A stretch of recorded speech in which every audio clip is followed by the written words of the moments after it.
Hey, what's up, everybody? BDF44 coming at you with another video. All right, so welcome back, Kyrie Irving. We talk a lot about Kyrie on this channel, mostly about basketball stuff, but we addressed his comments in regards to his 20-minute video that he addressed with everyone able to see away from media, just him and the camera, and it was really something that kind of opened my eyes to the player and kind of gave me an understanding into what it is that he's thinking and away from all of that nonsense. So, yeah, as in regards to this channel, we definitely appreciate that aspect of everything, and we welcome Kyrie back here. Obviously, he's only going to be playing road games, or at least that's the last I heard. I don't know if he's gotten the vax. That hasn't been the news I've read, but he has returned to practice, and that means that he's been negative, in terms of all of his tests lately, and he's done the whole 2 weeks or however long it is. For players who are unvaxxed, and now he's ready to get out there and join his team. Had a practice today, talked to the media today. I didn't hear anything about that didn't hear anything from that press conference just yet.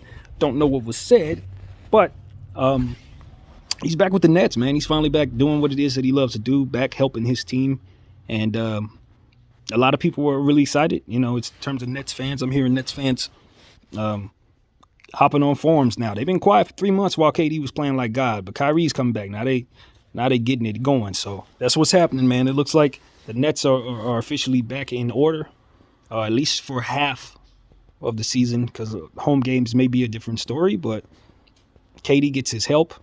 Harden is playing like Harden again, and you gotta expect that the Nets are now going to start taking over the Eastern Conference. They were already at the top of the Eastern Conference without those guys playing their best, just with KD and their nice group of young fellas that they got down there. And now, with Kyrie coming back, you got to wonder how they're going to handle their rotation. That's the tricky part now. You got players who are going to be getting a lot of minutes at home, maybe not as many minutes on the road. Different styles of play, things like that. So that's going to get tricky. And when you have more talent than not, obviously you should be able to navigate through things like that. But there's something to be said for the synergy that they had when they only had two players. And now entering this situation, they're going to have a third player who's ball dominant, come back and be, himself. And then from there, have to live without him, home games, and work without him. That's just a lot. You're asking a second-year coach is Steve Nash. So I don't know.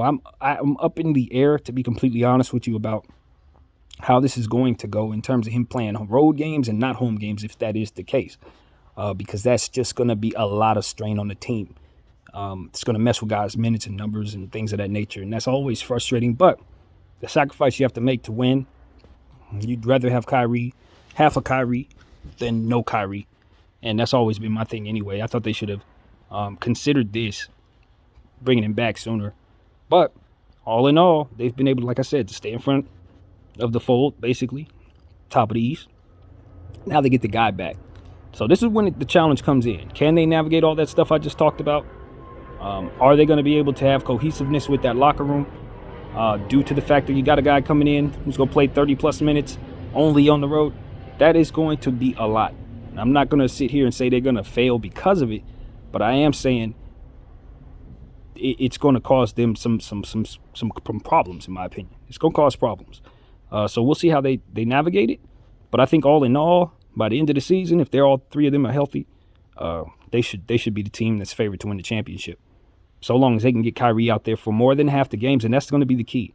Once the playoffs start, that whole him playing on the road, not at home stuff, the deeper they go into the playoffs, the less that's going to be okay.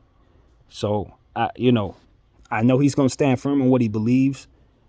But once he gets a taste of playing basketball, I believe he may want to do something different. I think his mind may change once he gets back out there and starts really running around. Again, he ain't going to want to not be there for home games. And what I think is possible is that the Nets trade him, honestly.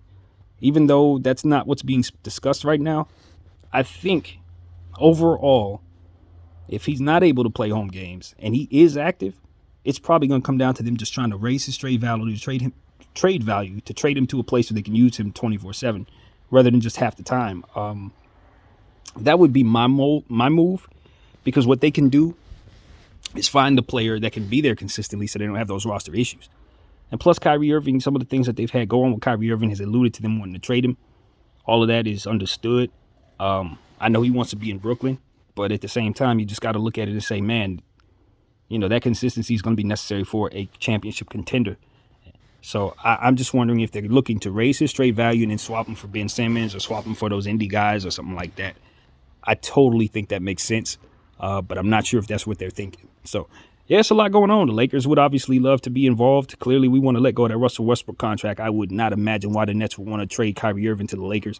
I wouldn't imagine Kyrie Irving wants to necessarily play for the Lakers either. I wouldn't.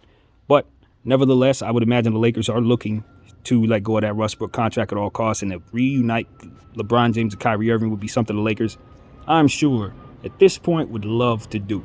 I know that. Even though nobody's talking about it, Rob Pelinka would trade Russell Westbrook for Kyrie Irving, probably add some players to do that as well. So I'm not ruling reuniting with LeBron James and Kyrie Irving. I'm not ruling that out. I really ain't. I ain't saying that Russell Westbrook lands in Brooklyn, because I don't think that either. But you can best believe the Lakers going to be on the line trying to get Kyrie if he's up for trade. You can count on that. It's coming. I haven't heard anything.